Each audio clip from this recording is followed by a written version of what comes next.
வணக்கம். பைபிள்ல இருக்கிற ரொம்பவே அழகான, ஆனா அதே சமயத்துல ரொம்பவே தப்பா புரிஞ்சுக்கப்பட்ட ஒரு புத்தகத்தை பத்தி தான் இன்னைக்கு நாம பார்க்க போறோம். அதுதான் சாலமோனின் உன்னத பாட்டு. இது உண்மையிலே பைபிள்ல இருக்கிற ஒரு புதிரான புத்தகம்னே சொல்லலாம். யோசிச்சு பாருங்க, பைபிள்ல இப்படி ஒரு வரியா? இத படிக்கும்போது நமக்கே ஒரு கேள்வி வரும்ல. எப்படி இந்த மாதிரி ஒரு வரி பரிசுத்த வேதாகமத்துல இருக்க முடியும்? இந்த கேள்விதான். ஆமா, இந்த கேள்விதான் நம்மளோட இந்த தேடலுக்கு முதல் புள்ளி. நூத்துக்கணக்கான வருஷமா இந்த புத்தகத்தை ரெண்டு விதமா தான் மக்கள் புரிஞ்சுக்கிட்டு வராங்க. முதல் பார்வை என்ன சொல்லுதுன்னா, இத ஒரு கணவன் மனைவிக்கு நடுவுல இருக்கிற ஒரு அழகான ரொமாந்திக்கான காதல் பாட்டு, அவ்வளவுதான் அப்படின்னு. இன்னொரு பார்வை, இல்ல இது அதை விட ஆழமானது. இது கடவுளுக்கும் அவரோட மக்களுக்கும், அதாவது கிறிஸ்துவுக்கும் திருச்சபைக்கும் இருக்கிற அன்பை சொல்ற ஒரு உருவகம், ஒரு ஆலகரின்னு சொல்லுது. ஆனா ஒரு நிமிஷம் யோசிங்களேன். ஒருவேளை இந்த ரெண்டு விளக்கமுமே தப்பா இருந்தா, இந்த கதைக்கு நாம இதுவரைக்கும் பார்க்காத இன்னும் இருண்ட சிக்கலான ஒரு பக்கம் இருந்தா என்ன பண்றது? இங்கேதான் டங்கன் ஹீஸ்டர் அப்படிங்கிறவரோட ஆய்வு ஒரு பெரிய திருப்பத்தை கொண்டு வருது. அவர் என்ன சொல்றாருன்னா, இந்த உன்னத பாட்டு காதுல கொண்டாடுற ஒரு பாட்டே இல்ல. இது சாலமோன் ராஜாவுக்கும் ஒரு வெளிநாட்டு பெண்ணுக்கும் நடந்த ஒரு தவறான உறவு எப்படி சோகத்துல முடிஞ்சதுங்கிற ஒரு உளவியல் பதிவு.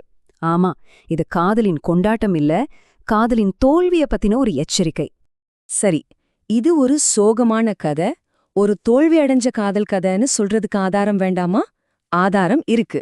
அது எங்க ஒளிஞ்சிருக்குன்னா, ஒரு வழக்கமான காதல் கதைக்கு என்னென்ன விதிகள் இருக்குமோ அது எல்லாத்தையும் இந்த புத்தகம் உடைக்கிறதுல தான். கொஞ்சம் யோசிச்சு பாருங்க. இந்த உறவு திடீர்னு ஆரம்பிக்குது. முறையான அறிமுகம், பேச்சுவார்த்தை எதுவுமே இல்ல. அவங்க சந்திக்கிற இடமெல்லாம் ரகசியமா ஊருக்கு வெளியில தான் இருக்கு. எப்பவுமே பிடிபட்டுடுவோமோங்கிற ஒரு பயம், ஒரு அவசரம், ஒரு பதட்டம் அவங்க கிட்ட இருக்கு. அது மட்டும் இல்லாம எருசலேமின் குமாரத்திகள்னு ஒரு குரூப் கூட இவங்களுக்கு எப்பவும் ஒரு போட்டி இருந்துகிட்டே இருக்கு. பாத்தீங்களா, இது ஒரு சந்தோஷமான காதலுக்கு அடையாளமா தெரியலையே. அந்த பெண்ணோட மனநிலைய பாத்தீங்கன்னா, அது ஒரு போர்க்களம் மாதிரி இருக்கு. சாலமோனை நாம இழந்துடுவோமோன்னு அவளுக்கு கெட்ட கனவெல்லாம் வருது. அவளோட போட்டியாளர்களை பார்த்து ஒரே பொறாம, கோபம், தன்னோட நிறத்தை பத்தி, அதாவது அவ எகிப்திய பெண்ணுங்கிறதுனால கொஞ்சம் கருப்பா இருக்கா, அதை நினைச்சு ஒரு தாழ்வு மனப்பான்மை வேற.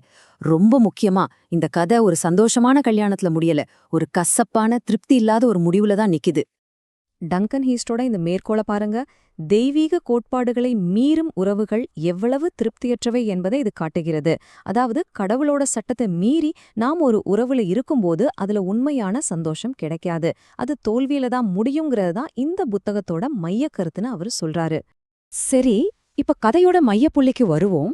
சாலமோன் உலகத்திலேயே மிக ஞானமான மனிதர்னு பேர் வாங்கினவரு. ஆனா இந்த கதையில அவரோட முட்டாள்தனத்தை தான் நாம பார்க்க போறோம். இதுதான் இந்த புத்தகத்தோட மிகப்பெரிய முரண்பாடு. இப்ப நான் சொல்ல போற விஷயத்தை கேட்டா நீங்க உண்மையிலேயே அதிர்ச்சி ஆகிடுவீங்க. சோலமன் இந்த தவறான உறவுல இருந்த அதே சமயத்துல தான் அவர் நீதிமொழிகள் புத்தகத்தையும் எழுதிட்டு இருந்தாரு. நினைச்சு பாருங்க, ஒரு பக்கம் ஞானத்தை பத்தி மத்தவங்களுக்கு போதனை, இன்னொரு பக்கம் தன் சொந்த வாழ்க்கையில அதையே மீறுறது. இங்க பாருங்க, இந்த முரண்பாடு எவ்ளோ பெருசுன்னு. நீதிமொழிகள்ல அவர் என்ன சொல்றாரு? அந்நிய ஸ்திரீ, அதாவது ஒரு வெளிநாட்டு பெண், அவளோட வார்த்தை தேன் மாதிரி இருக்கும், ஆனா அவகிட்ட மயங்கிடாதீங்கன்னு இளைஞர்களுக்கு எச்சரிக்கை பண்றாரு. ஆனா உன்னத பாட்டுல அவர் யார்கிட்ட விழுறாரு? அதே மாதிரி ஒரு வெளிநாட்டு எகிப்திய பெண், அவளோட உதடுகள் தேன்கூடு மாதிரி ஒழுகுதுன்னு அவரே வர்ணிக்கிறாரு. அதாவது யாருக்கிட்ட போகாதேன்னு சொன்னாரோ அவரே அங்கதான் போய் நிக்கிறாரு. இது என்ன மாதிரியான ஒரு நிலைமை பாருங்க. டங்கன் ஹீஸ்டர் சொல்ற மாதிரி அவர் ஒன்னு போதிக்கலாம், ஆனா அதுக்கு நேர்மாறா செய்யலான்னு நினைக்கிறாரு. இது தற்பெருமைக்கும் மேலானதுன்னு சொல்றாரு.